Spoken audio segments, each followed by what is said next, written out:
Hey, it's Udra Sumter, and it's a season of Valentine. So today I've had family, friends, mentees, so many people ask me several questions relating to love, Valentine, and relationships in general. And I'm going to be answering these questions.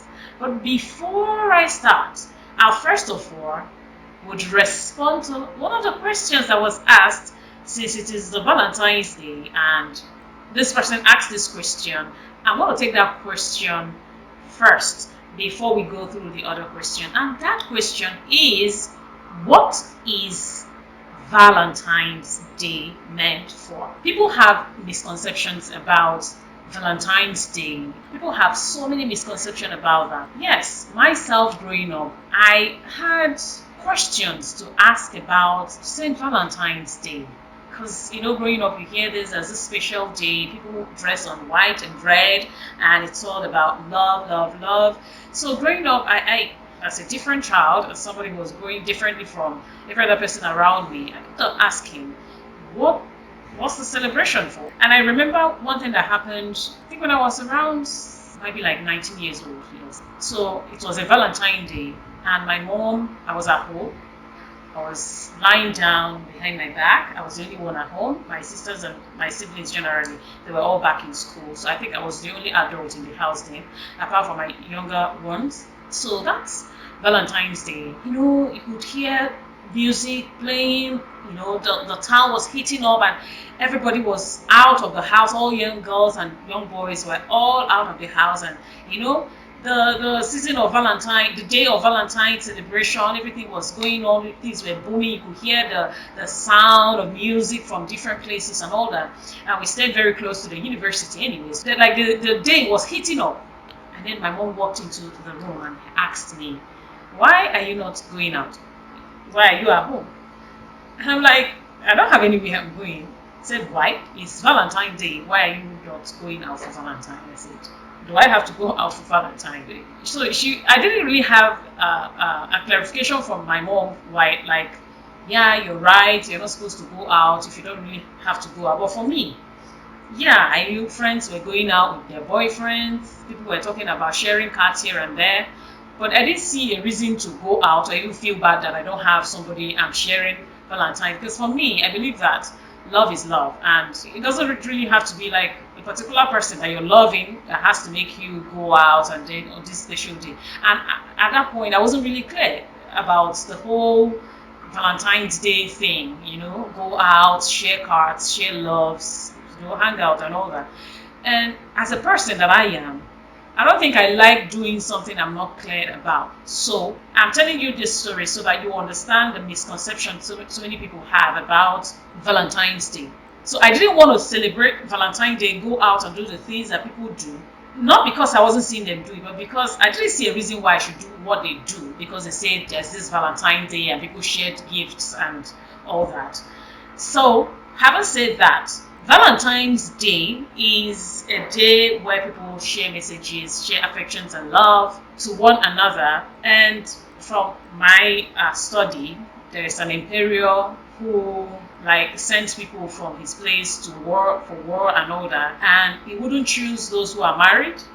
He would choose those who are not married. So if you are married, you'll be kept away from going for this war.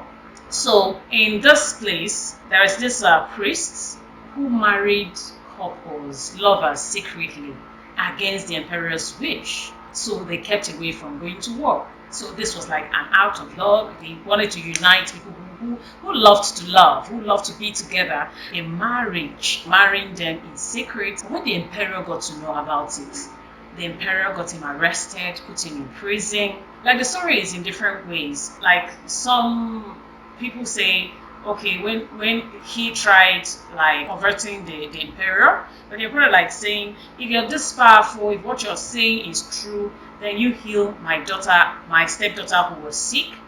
And then Valentine, that is the priest, laid hands on the adopted daughter who was blind, and immediately laid hand on her. She became well. She became okay.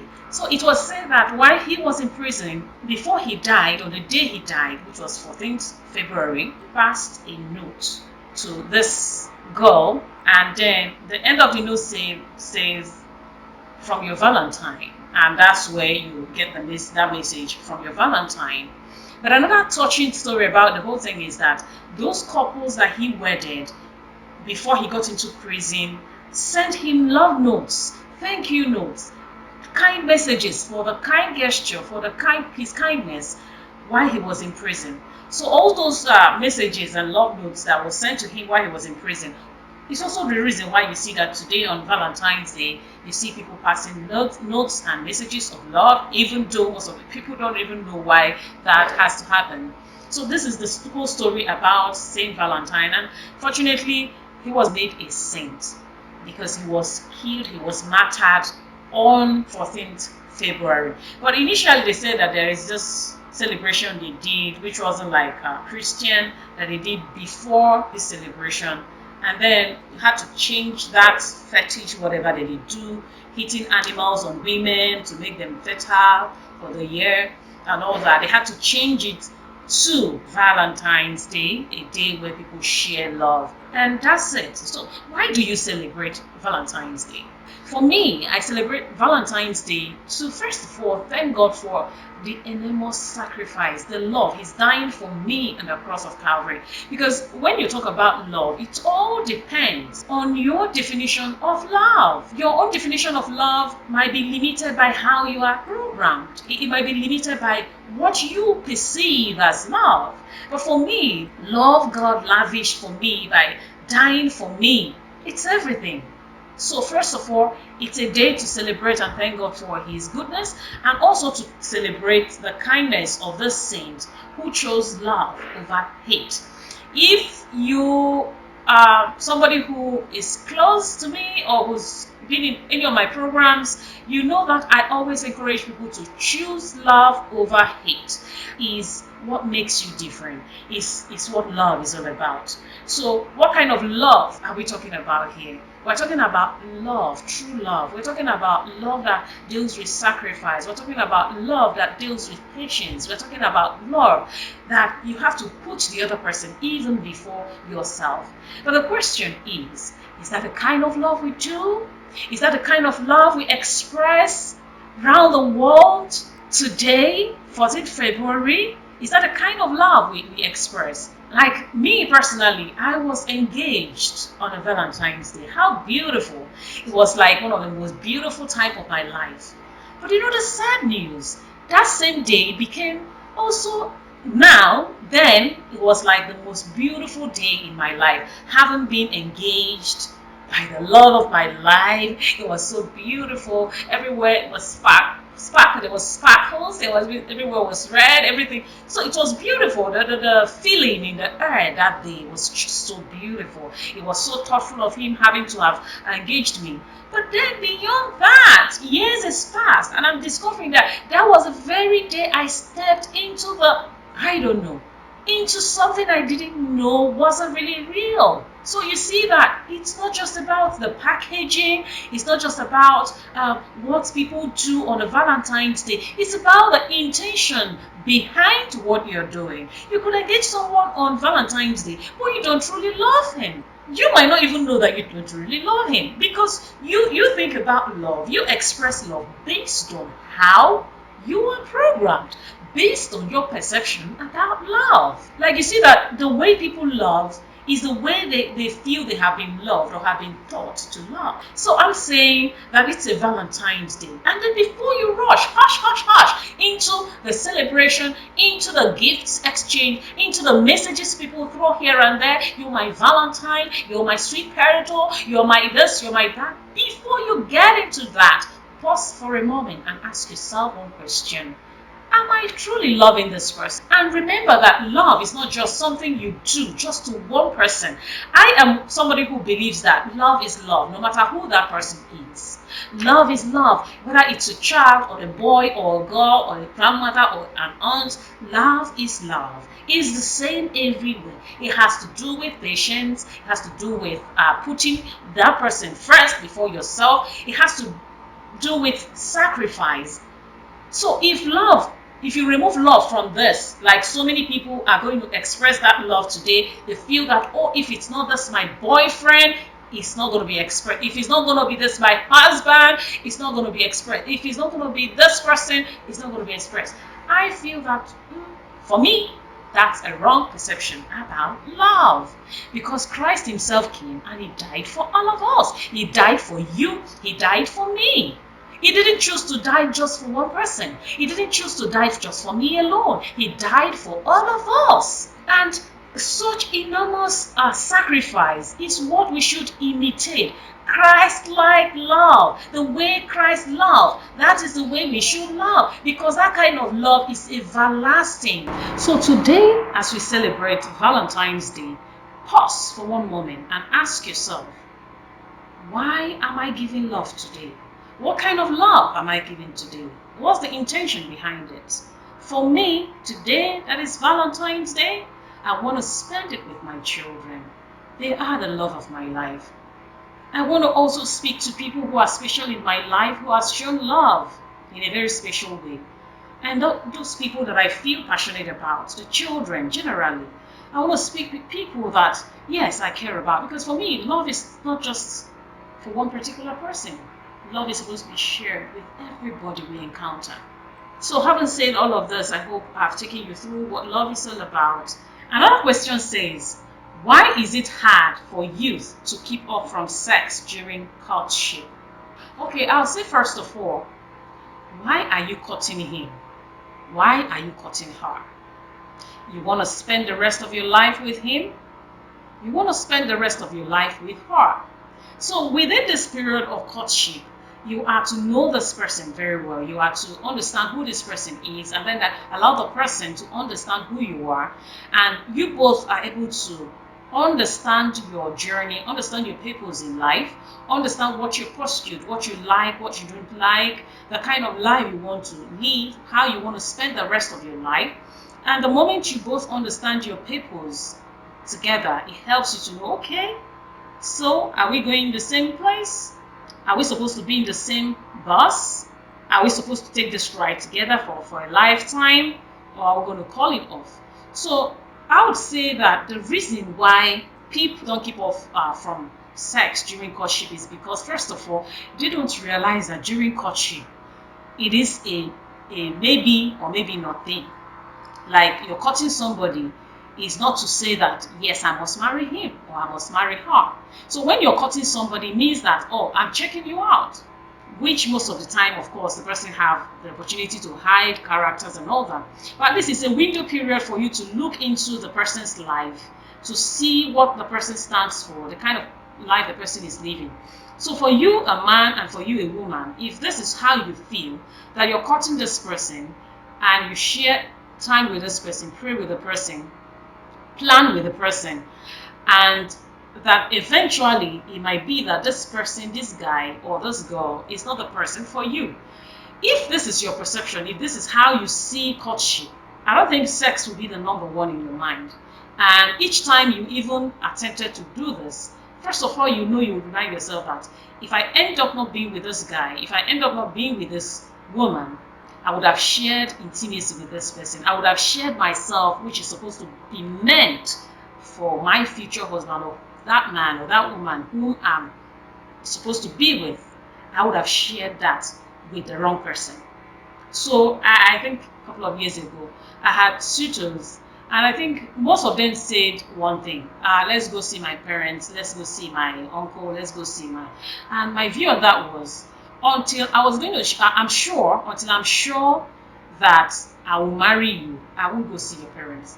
And that was a promise I made to myself. I said that before I visit his parents or his aunt or whoever is related to him, I must be 100% sure that I want to take this step with him, that I want to marry him. And that was what I did. The very first person I had to go visit, the family I had to go visit, ended to be my parent-in-law. Because for me, I have no business going to somebody's house when I don't even consider you as someone I would want to marry. So that's how it is. Don't take that step going to do the intimate things when you're not sure you're going to marry this person. And even when you're sure, until you do it, until finally you walk down the aisle, you've got to wait. Is worth the wait at the end of the day. So I feel that yes, the reason why people rush into sex, or people don't keep away from it, is because first of all, they don't know the reason why they are cutting the person. They feel that, oh, we are married now, we are together now, and most of those times you see that it ends up that the two of them don't get married. Okay. Another question: why is it in some relationship love fades at the middle of it? Yeah, the reason why it fades is because we all have one energy, and when this energy is only expressed on the animal level, that is not taken on the higher level, if it's expressed on the animal level, what happens is that you get tired easily. You would have done this with this person, and over time you feel that it's not really the best. And the best of friendship I've had, the best of relationship I've had, there wasn't any romance, any body-based activity going on, and you build great relationship with this person, and you see that you both have nothing to lose. You respect each other based on your journey. You respect each other based on your life purpose, based on your discovery about who God is, and what you're sent here to do. And life becomes very interesting because there's always something new you're learning from this person. There's always something eventful about this person. So you will never get tired of this person for as long as that person is fulfilling or is in the journey of fulfilling his or her purpose. You will always meet that person in that place. But when it's body based, be sure that at the middle of it, yeah, it will fade. So this one says, who and what do Valentine stands for? Why is it those dating and married people are moved by Valentine? I've already talked about what Valentine is all about, how it all came about. But then in our society today, you see that mostly people that are moved by Valentine are those who are dating and those who are married. But I tell you, Valentine's Day is not just for married people or those who are dating. And it also depends on what you mean. We all have friends. So you don't have to be in a body-based relationship for you to, celebrate Valentine. Valentine is a day to share love. So if you're a young person, what I would suggest is, if you have people you respect, who have been in your life, loving you unconditionally, like your parents, your aunts, or even a friend who has always been there for you. So it's a day for you to write a note and appreciate that person. So you mustn't be full of, oh, you're my this, you're my that, you're my that. See, just give that person a call and remind that person what the person means to you. You value the person, you appreciate the person, and you appreciate the love the person is giving to you. Celebration of love is what we should do every day, because everything we do in life is centered on love. If you have everything in life, if you do everything in life and you remove love from it, it's nothing. It's empty.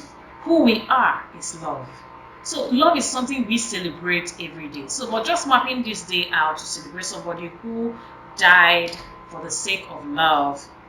Yes, it's something remarkable. It's something to be reckoned with. So another question says, what is love? 1 Corinthians chapter 13 from verse 4. And it says, love is patient. Love is kind. It is not jealous. Love is not pompous. It is not inflated. It is not rude. It does not seek its own interests. It is not quick-tempered. It does not brood over injury. It does not rejoice over wrongdoing, but rejoices with the truth. It bears all things, believes all things, hopes all things, endures all things. I hope it's clear enough. So when you say you love someone, you must be patient with the person. When you say you love someone, you must put sacrifice. You have to put the person first before yourself. How do you treat people? How do you talk to people? How do you respond to people? When people hurt you, how do you respond to that? That is where love plays out. And believe you me, love is tough. It is tough in the expression, in the doing of it. It is tough. but it is the most beautiful thing any human being can do. Love is freedom. The next question says, how can we differentiate between real love and fake love? It is simple. When love is not patient, when someone is putting you down, when someone doesn't uplift you, when someone doesn't understand you, when someone doesn't want the best for you, of course you should know that it is fake. And it all comes with the intention of loving the other person. When there is selfishness playing out, you know that love is not there. So when love is not to enhance human species, if it is not to uplift a human being, it is not love. So it's very easy, and we have, especially for women, we have intuition. So you know when love is not real. So is it that it is or it's not? Love is love. It can never, you can never mistake fake love to true love, to real love. Come on. Think about Christ himself who died for us. That is love. When a mother gives up everything she has to make sure that her child is okay, is comfortable, that is love. This person is asking, this thing called relationship, I don't understand it very well. So relationship is basically on different levels, okay? You have relationship with your brother, you have relationship with your parents, you have relationship with your friends, your classmates. You will have relationship with people in different ways. But then there are different relationships. There are different definitions of relationship. The relationship you have with your sister is not the relationship you have with your parents. It's not the relationship you have with friend at school. Most times young people are not able to define their relationships with people. So when somebody walks up to you and say, I want us to be in a relationship, of course, as a man, as a woman, you have to ask yourself, what kind of relationship are we going into? So if it is just casual relationship, hello, hi, if it's a relationship where okay, we read together, maybe you're my reading partner, so it's a relationship. If it's when I want to seek advice, when I'm confused on what to do, I have this person I call to ask, what do you think I should do about this situation? It's also a relationship. Also, when you have body-based activity with somebody, romance or whatever with somebody, they are all part of relationship. So as a young man, as a young woman, always ask yourself, when you are engaged with another person, what you are doing, what kind of relationship you are establishing. You know, we have a lot of relationships that are not defined, that makes you go into things you don't really want to do. If you don't want to keep a body-based relationship, don't bother being with somebody who you know is gearing towards that. If the person is not your reading partner, if the person is not somebody you can talk to, if the person is not somebody that you share your dreams and your aspirations with, there's no need being in a private place with the person, because you obviously know that when both of you are in a private space, something is bound to happen. Something might happen, so you avoid that. So that is it for that question.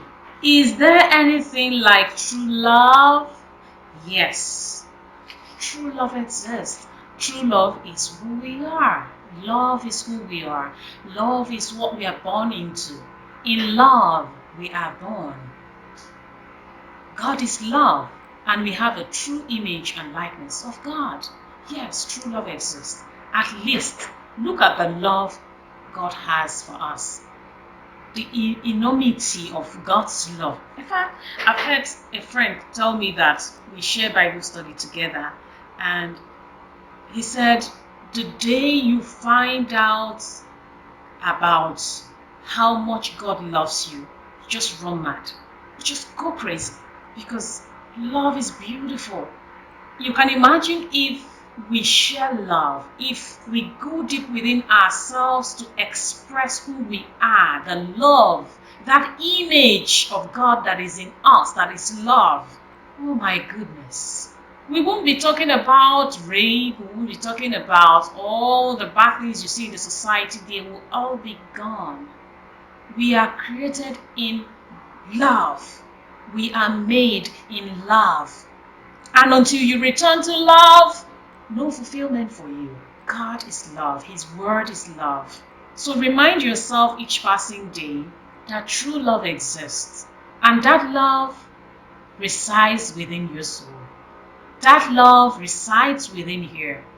It is not in the other person. It lies within you. And the more and more you discover that love within you, the more you are able to share that love with others. Because when people come in contact with you, just like light, boom, you're going to spread that like wildfire. The light would overthrow every darkness that comes around you.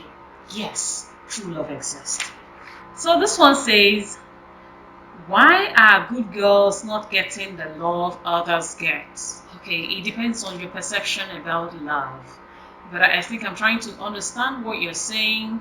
Why are good girls not getting the good gifts, the good treatment, the lovey-dovey, and all that? Why are they not getting that? So first of all, it might interest you to know that love is what you have within yourself, and when you want to give it, it's not about what the other person will give you, it's about what you are giving to the other person. And then if you're a good girl, also ask yourself, what do I want in the other person? Why do I want to be with the other person? In our society, every young woman is tempted to believe that I cannot survive without having a boyfriend. In fact, I had a conversation with a girl who is in second year in the university, and she told me the reason why she wants to get married now is because it's not possible to be in school, to be in university without having a boyfriend. And I told him that's not true. I was once in the university and I never had a boyfriend. So you don't have to have a boyfriend while you're in the university. It's your choice. You could have friends that you relate with on a certain level. Maybe you study with them, you share in their life, in their struggles, but you don't have to have the so-called boyfriend that people think about. One of the things that I stood so much against growing up as a teenager, I hated to see people say, I'm dating this person, and then you go to the person's house, you wash the person's clothes, you cook for the person, this is my boyfriend, and you hold hands, and people could point and say, yeah, this person is this person's girlfriend. I didn't like it. For me, I believe that friendship is shared in not just about coming to serve you and cook for you and do things for you, but being part of your life, being part of your life journey. And I've had great friends whom we supported each other. Like as a teenager, we wrote beautiful letters to each other, trying to check on each other to make sure that you've gone to lectures or you've gone to school, and make sure you attended mass, you went to church. I hope you received Holy Communion today. I hope you prayed this morning. We wrote and expressed so many beautiful and touching messages that you see people share on Valentine's Day, and we did that every day. And for me, it's a great friendship. It's if that time you say this person is my boyfriend, yes, it's a boy, so it's my friend. But I feel that being part of his life, I wouldn't go to his house to wash his clothes, or we didn't have any body-based thing, but I feel happy to be part of his life. I feel happy to be part of his growth as an individual. So always ask yourself, as that good girl, what kind of life do I want? What kind of friendship do I want? Do I want people who support me in my journey, my academic journey, my spiritual journey, my journey generally in life? People or somebody who will understand my dreams and my aspirations, somebody who will support me in what I am doing, somebody who will be my cheerleader, someone who will say yeah when I'm succeeding, someone who will be there for me to encourage me when I am failing.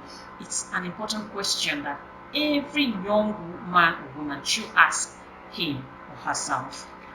This question says, will I have to be in a relationship to experience love, and then have to choose a special day in a year to prove it?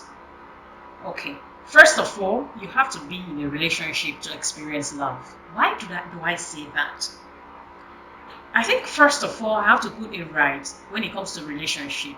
I feel that in our society, I don't know if it's like that elsewhere, but I feel in Nigeria, people feel that relationship is just having an intimate, romantic relationship with a guy.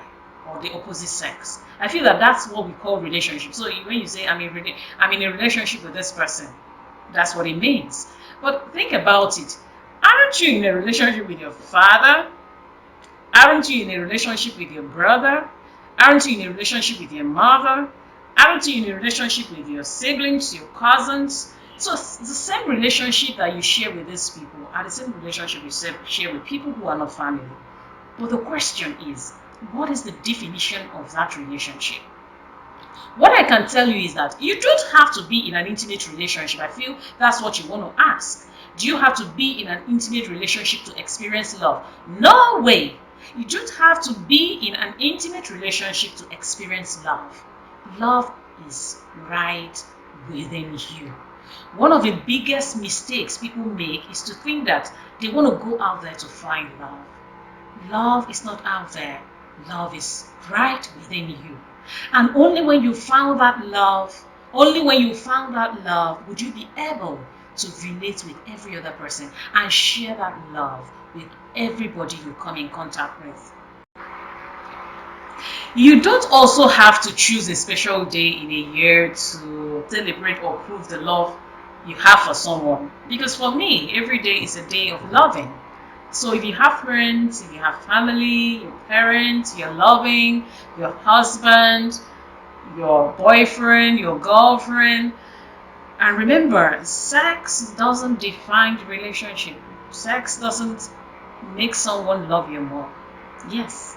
When you know when love is real, it's when there is no body-based relationship. Someone and you're still friends, you could sit down together like two adults and talk about your future, talk about your life, talk about your dreams, your visions, share your tears and your joys. That's when you see true love in expression. So that kind of love is something obviously you do every day. So you choose a day like this, 14th February, to celebrate the person, celebrate the people in your life that you love, not because it has to be done especially on that day. It's just because we are celebrating St. Valentine, who was martyred on 14th February. And he loved to people who loved to love, who wanted to get married, and he married them in secret. That was an act of kindness. So absolutely, love is something you show every single day you wake up and open your eyes, because you are love. So anybody you encounter is supposed to encounter love. So begin today to be conscious of that. What kind of feeling do you give people when they come around you? When you smile, how do people feel? When you talk to people, how do they feel? When you relate to people, how do they feel? If you come into an office, how do people feel? When you come into your family, how do people feel? So because you are love, people should encounter you and feel loved. So, and remember, love lies within you, not outside. Another one says, I really want to start a relationship, but I find it too difficult to start. Please, Ma, what do I do? I told you before, I said that people have this misconception about relationship. They feel that going into a relationship is finding that very one person that you have that thing with and share, I love you, I want to be with you, I'm dying for you and all that. So we feel that that is being in a relationship. But okay, yes, being in a relationship with people that are not just your family is okay. But if I may ask, why do you want to be in a relationship? Do you want to be in a relationship because you feel empty, you feel nobody calls you on the phone, you feel that there's nobody who is there for you, who will pamper you, who buy you gifts? What is your main reason for wanting to be in a relationship, apart from your family or your relatives? Why do you want to keep a relationship? So, if I would give you a secret to being in a relationship, that would be in a relationship with yourself first. When you enter into a relationship with yourself, what happens is that you love yourself more. You understand yourself. You are full in yourself. You can take care of yourself. And then when you meet people outside you that are attracted by the kind of life you live, by the way you love yourself, They want to be part of that joy you have within you. They want to be part of that life you already have built. And life becomes easier. There's nothing like, oh, I want to go out there and be in a relationship with people. I've seen people say this a lot. And when they go out, you see them walking on the way, their eyes are moving, you know, here and there, looking for that guy or that girl to be in a relationship with. But when we are full in ourselves, when I've found myself, when I have everything it takes to be single, to be okay by myself, when I am with the other person, then I will bring that fullness to that person. The person will bring that fullness to me, and we can both share in our lives. Always remember that you have to define the relationship you keep with people. You have to define that. Don't say that, oh, this person was meant to be my friend, but then the person is trespassing. Always define it from the very beginning. This person says, for how long is it wise to court someone? This question is very tricky. You know why? Because some people court people for a short time, some do that for a long time, some do 3 months, some 6 months, some 1 year, some 2 years. But the truth is, because of the way human beings are, you might court someone for a short period of time, and then it works that you're able to know the person within that short period of time. Also, you might court someone for the space of even 2 years, and you discover that this person was able to package him or herself very well and doesn't show who he truly is, or the person doesn't show his or her true character until within that 2 years period. And then you marry this person, and then it's a disaster. So I just go with your instinct. It's never too short, it's never too long. Go with your instinct. If you're not sure, don't do it. If you're not sure, don't do it. If you find reasons not to, don't do it. This one says, how do you know when someone is not serious with you? Sure signs. Of course, if this question is coming from a woman, whether it's from a woman or a man, okay, I will say from the woman's side, if someone doesn't take you seriously, come on, you will know. Yeah. If someone doesn't take you seriously, you will know. Because for me, you have to be part of my life. You have to be part of my journey. It means that whatever is important for me will be important for you. So, for young people today, most people feel that when they're in a relationship, when the person is concerned about calling you on the phone and telling you, I love you, that's where it all lies. See, when you know that someone takes you seriously, when someone is interested in your future, is interested about your future, your academics, your level of growth, your level of development concerns this person, and the person wants to be part of it, be it you're a man or a woman. If you're a man and you're in a relationship, this woman is not helping you or adding value to you in your business or at your work, why would I think that you are interested in me or you take me seriously? If you're a woman and somebody doesn't care about your academics, in fact, it's worse when it comes to women, because you see somebody who says, oh, this guy says he wants to marry me, and you're just in a year 2 in the university. That happened to me though. So because life has to be planned. Yes, life is not all about having children and having sex and just being together, loving.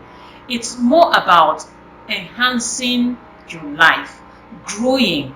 So how are you growing spiritually? How are you growing physically? How are you growing psychologically? How is the total person built is what each of you ought to look at. And if the person is not concerned about you or concerned about what you love doing, or is not concerned about your dreams, your visions, of course, the person is not taking you seriously. This question says, what is missing in courtship that even after courtship, couples still divorce when married? Okay, yes. It's a very interesting question. You know why? Because there's high rate of divorce.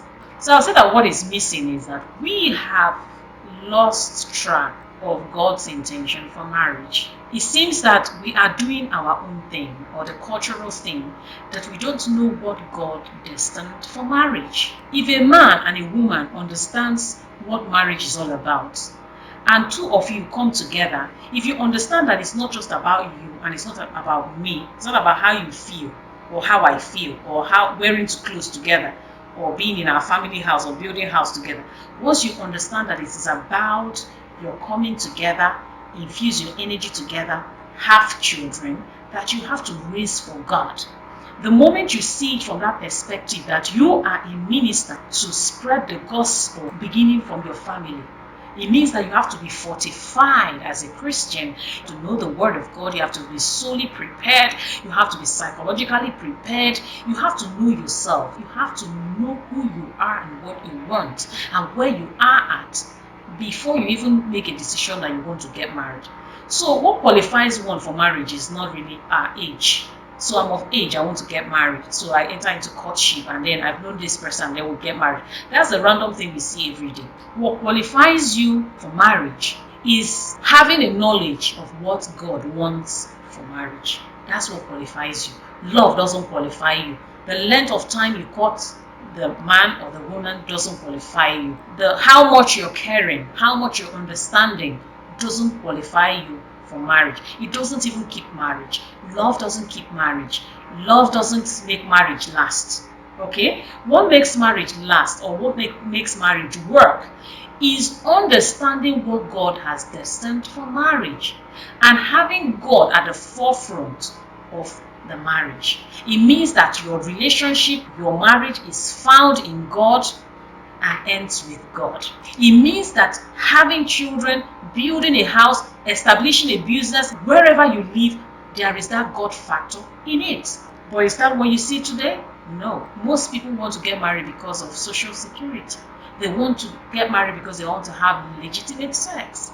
They want to get married because they want to feel protected. They want to answer a man's name. For men, they want to be married because they are of age, and then they want a woman that will give birth to children that will answer their name and take over them when they are no more. So, but when we go deep down to the reason why we have to get married, we need marriage in the first place, you see that during the time of courtship, what you're looking out for is this a godly man who will keep me in God's presence and together we'll have godly children for God? That's what you'll be looking out for.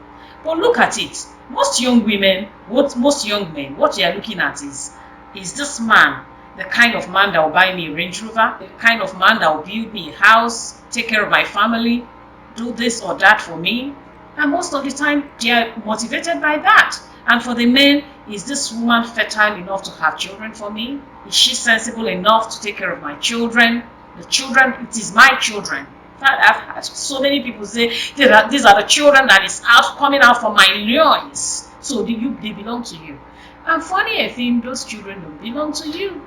I have 3 children, 3 amazing boys, and they are beautiful gifts to me. Every time I see and admire these children, what I remind myself is that, wow, what an amazing children I have, and what an opportunity to be their caregiver, because I am here to take care of them. They are not solely mine. They are just part of my life because I have to take them through the journey of their life at this time. Because it gets even to a point where they have grown and then they have to be on their own and fend for themselves.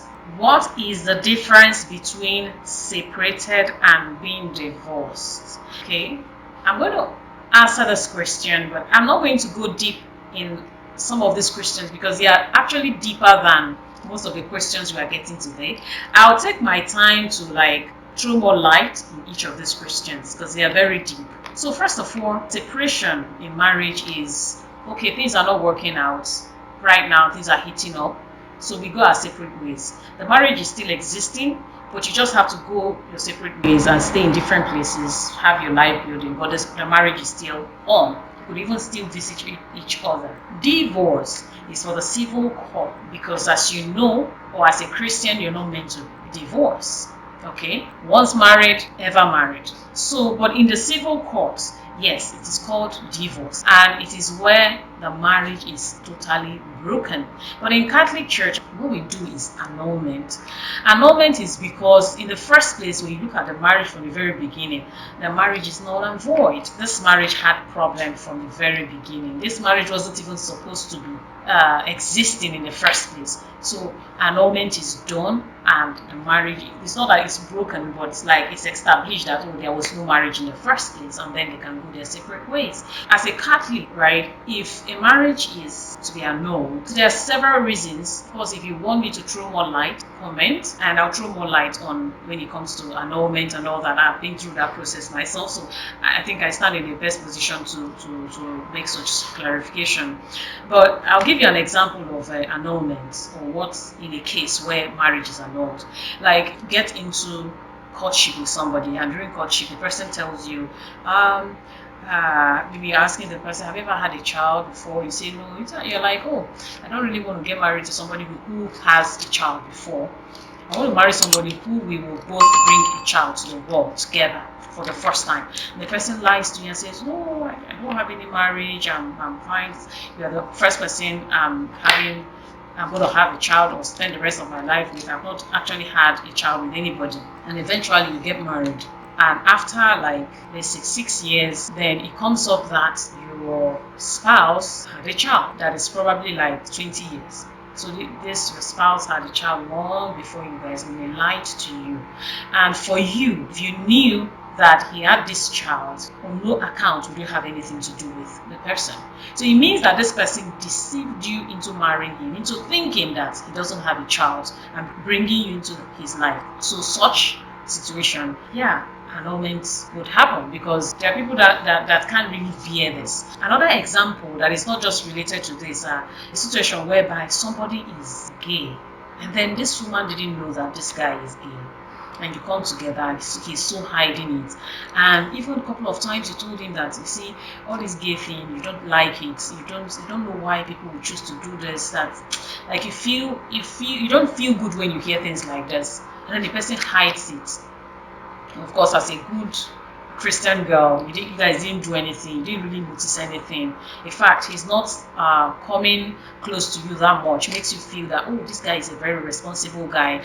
And finally you guys get married, and after marriage he doesn't want to touch you. He doesn't want to have anything intimate with you, so thereby you can't have a child, because you need to be together in that sense to have a child. So in such case, what does the church do? Even if you've stayed like for 30 years, the marriage will be annulled, because first of all, the person lacks due discretion of marriage. The person doesn't understand what marriage is all about and what two people should be doing in marriage. So on that note, when the case is brought to the church, when they look at it, they make their investigations, and if this is found to be true, then the marriage is annulled. So I won't make a clearer video, because I feel that there are so many people who have issues relating to this. So this is about that. So this person is asking, what do you value in relationship? Okay, for me, what I value in relationship is, I value someone who understands my journey in life. Someone who understands my dreams, my visions, who understands what I love, what I want to do, the things I want to achieve, and supports that. Anybody who knows that I love God, and then when I want to pray, you discourage me to pray, I don't value that. But I value the fact that someone understands that I love God, and I want to spend certain times to pray. I want to spend some time to meditate. I want to spend some time alone with God, and the person helps me achieve that, or gives me the space to achieve that. I value that a lot. Or that maybe the person sees you that you're somebody who loves to read, or who loves your alone time, and the person gives you that.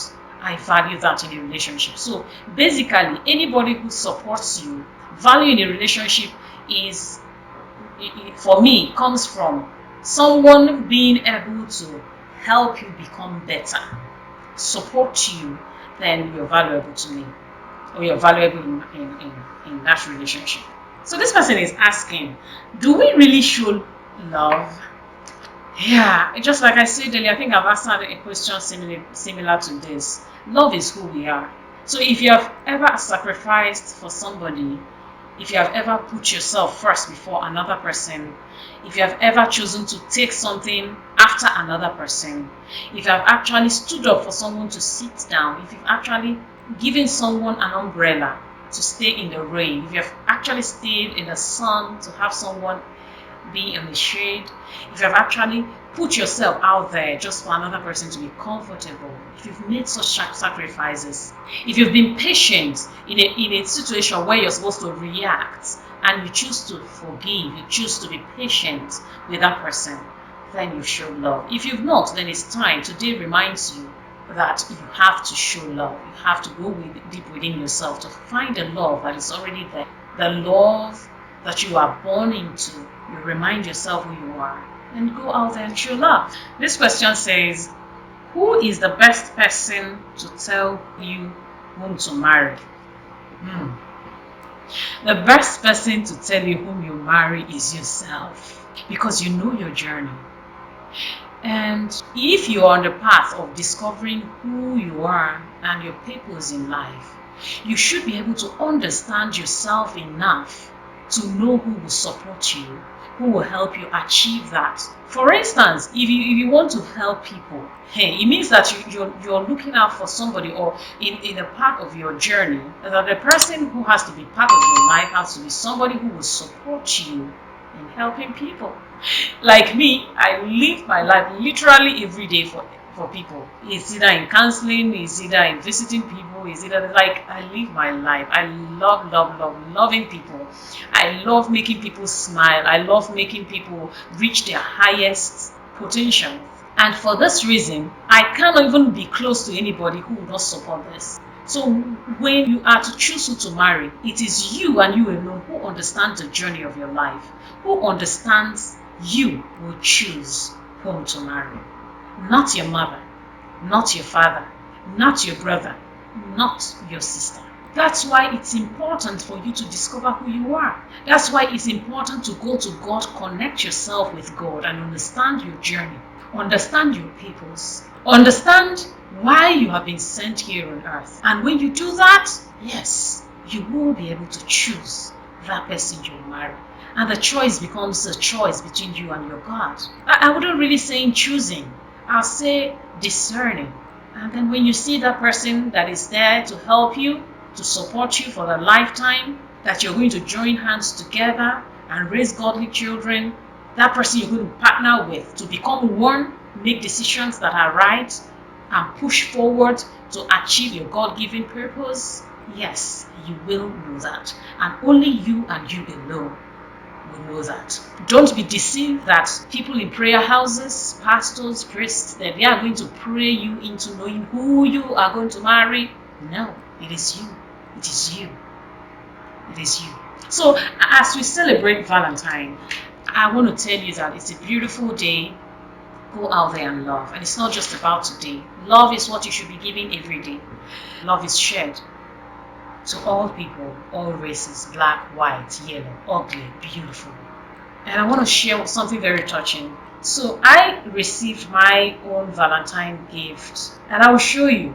And I'll show you because it's very important to me that people understand that you don't have to be in a body-based relationship with somebody to receive love or to receive gifts. And also the kind of gift you receive depends on the kind of relationship you have with someone. The best gift one can ever receive is when someone gives you a gift that relates to who you are. This is my Valentine gift. I don't know if you can see this, but this is my Valentine gift. And this gift was given to me by someone who knows how much I love God. So when I received this gift, it was very touching for me.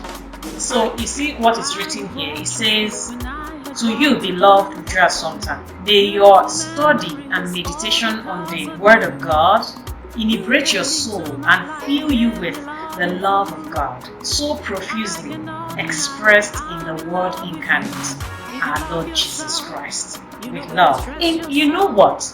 This person knows me so well because I have been itching for one of this. This was so emotional for me. And I'm saying that anybody who will give you this kind of gift, who understands you, who knows your journey, who knows who you are, who knows what you love, and gives you this kind of gift, that person indeed loves you. So as you go out, don't look at the people that will give you just flowers and gifts and perfumes and take you out and spend some steamy time with you. Look out for the people that want to help you grow and help you achieve your highest potential, that will help you grow your spiritual life, help you grow your personal life, help you become a better human being. look out for that kind of people. And then for today, look out for people who have supported you in your life. It could be in the past, it could be your parents, it could be your siblings, it could be friends for a long time ago who you could call up at any time and they are there to support you.